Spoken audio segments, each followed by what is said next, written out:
मेरा ख्याल है सऊदीज़ को भी समझ आ गई एक बात की। क्राउन प्रिंस मोहम्मद बिन सलमान ने बोल दिया कि ये चीज अब मस्जिदों के अंदर नहीं होगी। उन्होंने बैन लगाया है कि मस्जिद के अंदर अफ्तारी नहीं होगी, स्पीकर्स में अजानें नहीं होंगी। डोनेशन मना कर दिए मस्जिदों में कि भाई मस्जिदों से कोई डोनेशन नहीं लेगा। इसके साथ साथ उन्होंने ये भी कहा कि हमारी जो सऊदी अरब की जो विमेन है, ये उनकी मर्जी है, वो जैसा चाहे वैसा लिबास पहन सकती हैं। आप समझ रहे हैं ना कि सऊदी अरब खुद को मॉडर्नाइज करे। मॉडर्न दुनिया के असूलों को अपनाना होगा। वही MBS कह रहे हैं, वो कह रहे हैं हमने 30 साल वेट नहीं करना ये मौलवियों की धज्जियां उड़ाने में, रेडिकल एक्सट्रीमिस्ट को उड़ाने में 30 साल हमने वेट नहीं करना, हमने फटाफट ठपा ठप। तो ये ठपा ठप हो रहा चीज को सऊदिया को ये स्टेप लेने पे मजबूर करने वाला हिंदुस्तान है, और ये सारी उनकी चाल है ताकि अपने रिलीजन का दबाव डाल सकें, अपनी तरक्की का दबाव डाल सकें और अपने मजहब को उभरता हुआ देखें और इस्लाम को डिग्रेड करें। आपको पता सऊदी अरेबिया में क्या कर रहे हैं? वो सारा जो पुराना निज़ाम था ना वहाँ इस्लाम का, वो सारा रिवर्स करने जा रहा है MBS। सऊदी अरेबिया में ये जो हुकूमत आई है ना, ठीक है, ये अमेरिकन नवाज है। अच्छा, ठीक है, इन्होंने बिल्कुल जो इस्लामिक लॉ थे वहाँ के, उसको इन्होंने आहिस्ता आहिस्ता आहिस्ता खत्म कर दिया। जो अभी आप अफ्तारी की बात कर रही हैं, आने वाले वक्त में ये आपका हज उम्रा भी पेचीदा कर देंगे। आपके ऊपर इतने मतलब के इंस्ट्रक्शंस लगा देंगे कि आपके लिए परफॉर्म करना मुश्किल हो जाएगा। एक दो और चीजें करी हैं, इसने हदीस बैन कर दी। कई सारा जहर जो है रेडिकल इस्लामिस्ट के बीच में सऊदिया ने वो उन्होंने टूरिस्ट का मुकाम अदा कर दिया है, हज उम्रे का नाम ही मिटा दिया। नमस्कार, जय हिंद दोस्तों सऊदी अरब ने रमजान को लेकर कई नियम बनाए हैं, जिसको लेकर पूरी दुनिया के कई मुस्लिम देश भड़के हुए हैं। सऊदी अरब ने मस्जिद के अंदर हो रही अजान के प्रसारण पर रोक लगा दी है। फोटोग्राफी और बच्चों को लाने पर भी प्रतिबंध लगा दिया है। इसे लेकर पूरी दुनिया के कई मुस्लिम देश भड़के हुए हैं। मुसलमानों के लिए बेहद अहम मक्का और मदीना के देश सऊदी अरब की सरकार ने 22 मार्च से शुरू हो रहे रमजान के पवित्र महीने के लिए कई तरह के प्रतिबंध और नियमों का ऐलान कर दिया है। इसमें सऊदी अरब में मस्जिदों के अंदर लाउड स्पीकर पर प्रतिबंध, दान देने पर रोक और मस्जिदों के अंदर अजान के प्रसारण पर रोक शामिल है। इसके अलावा सऊदी अरब ने रमजान के दौरान अपने देश की मस्जिदों में इफ्तार करने पर भी पाबंदी लगा दी है।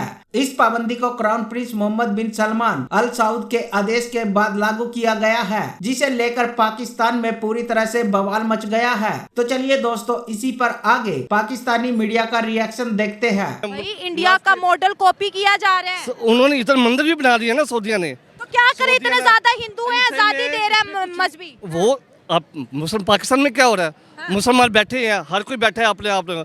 और जो हमारी जो हुकूमत है, उन्होंने मुस्लिम कंट्री को इस तरह कर दिया है कि वो अपनी गहमा में पड़ गए हैं। पाकिस्तान तो सऊदी अरब का कल्चर फॉलो कर रहे हैं ना। कोई रोटी के पीछे पड़ गया, वहाँ को निकलने नहीं दे रहा कोई भी, ना हुकूमत निकलने दे रही, ना कोई अपोजिशन निकलने दे रही है। अवाम को गहमा गहमी पड़ी हुई है, वो दाल रोटी पूरा करे या इनके पीछे चले। जस्ट सरकार ने इरशाद फरमाया है कि जो अगर आप अपने हाथों से कुछ नहीं रोक सकते तो आप उनसे दिल में बुरा करें। आप ठीक है, आप में इतनी ताकत है कि आप दिल में, हम तो दिल में बुरा कर रहे हैं। सऊदी अरब एक हिसाब से बैन ही लगा रहे हैं ना वो सब चीजों पे। हमारी अवाम है, जो हम है, हमें एक होना चाहिए, हम एक ही नहीं हो रहे। सऊदी अरब औरतों को मॉडर्नाइज कर रहे, कह रहे जैसे चाहे वैसे लिबास पहनो। सऊदी अरब के अबाया हटा दिए गए, कोई बोला है, कोई नहीं बोला। सैन में खोले गए, काप पे बैन लगाया, सैन में खोले गए, कोई नहीं बोला।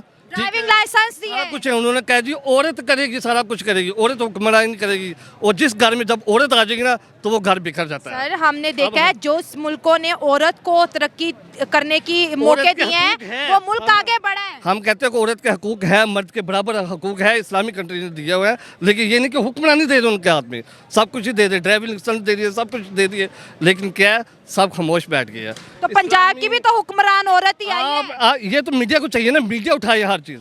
ठीक है, मीडिया सारी वहाँ पे ना डाल दे के वहाँ भी सारा कुछ करे, जस्ट मीडिया भी कुछ करे, मीडिया भी कुछ करके दिखाए कि जी हम भी हैं साथ। मैं सऊदी अरब खुद को मॉडर्नाइज कर रहे हैं सर, पाकिस्तान में बात कर रहे हैं शरिया लेके आना है, शरिया लेके शरिया जब मुस्लिम कंट्री में जब हुक्मरानी ऐसे है तो कौन ला सकता है, उनको पता नहीं शरीयत है क्या चीज़। बड़ा मज़ा आ रहा है वैसे मुझे, फिर वही बात मुझे हंसी आ रही है कि किस तरह ये हमें जला वतन करना चाहते हैं और इनका जो मक्का है वो हमारे भाई के हाथ में आ गया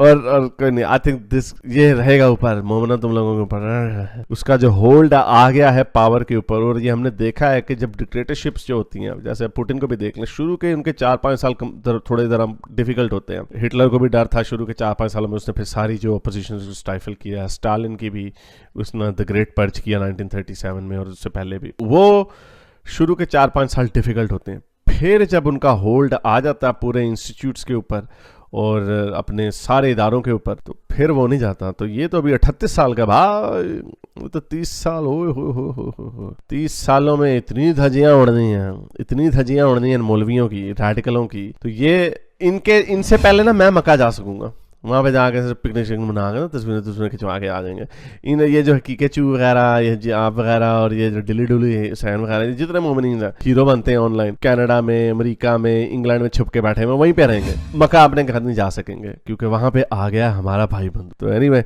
मैंने सोचा कि ये आपके साथ 2 अच्छी खबरें सऊदी अरब की शेयर कर लूँ। 1-2 और चीज़ें करी हैं। इसने हदीस बैन कर दी। कई सारा जहर जो है रेडिकल इस्लामिस्ट के बीच में, वो हदीस है। ये पूरा गजवाए हिंद वजवाए हिंद कहाँ से आता है कि हिंदुओं को मार देंगे? कुरान में थोड़ा ना लिखा है हिंदुओं को मार देंगे। ये सारे के सारे हदीस हैं दोस्तों। ये है सही अल बुखारी, एक किताब है सही अल बुखारी।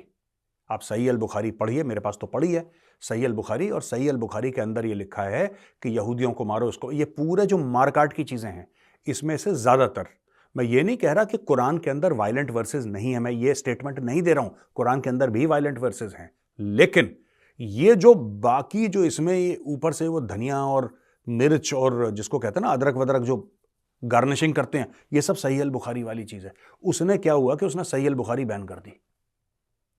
उसने ये बैन कर दिया कि आप बाहर जाके दूसरे देशों में आप अपनी philosophy, Islamic radical Islamist philosophy, वो इस्लाम फैलाने से मना नहीं कर रहा, वो कह रहा है ये जिहाद फियाद वाला जितना भी, क्योंकि एक ज़माने में भाई सऊदी अरेबिया करता था, सऊदी अरेबिया तेल के पैसे से जिहाद फंड करता था, उसने सब बंद कर दिया। उसने बोला मारो बोले कोई जिहाद विहाद फंड नहीं होगा, इंसान के बच्चे बनो, सब लोग अपना पैसा वैसा कमाओ, क्योंकि एक दिन तेल खत्म होने वाला है। और जिस दिन तेल खत्म होगा, ये सारी की सारी जो हेकड़ी है ना, सब निकल जाएगी। गोल्डन रोल्स रॉयस से वापस ऊंट के ऊपर आ जाओगे एक झटके में, जिस दिन पैसा खत्म हुआ। उसको पता है, वो यार विजनरी आदमी है। मैं तो बहुत बड़ा फैन हूं प्रिंस मोहम्मद बिन सलमान का। असल में मसला ये है कि सऊदी अरब के अंदर जो है वो जाहिर है आप उसको ऐसा तो नहीं है कि मजबूर कर सकते हैं। इंडिया अभी ये तो नहीं कह सकते कि इस पोजीशन में है कि वो सऊदी अरब के ऊपर जो है वो मज़हब के नाम पे इन्फ्लुएंस करे। वो इस पोजीशन में नहीं है बहरहाल, क्योंकि सऊदी अरब इटसेल्फ एक बड़ी पावर है और उसके पास एक ज़ाहिर है ऑयल इंडस्ट्री के अलावा उसके पास जो है वो और भी बहुत सारी जो है पोर्ट्स हैं उनके पास और बाकी चीज़ों के ऊपर। तो वो इंडिया का इतना भी इन्फ्लुएंस एक्सेप्ट नहीं करेगा कि वो मज़हब के बुनियाद पर जो वो चेंजेस लाए वहाँ पे। तो ये तो एक बेसिकली एक प्रोपेगेंडा है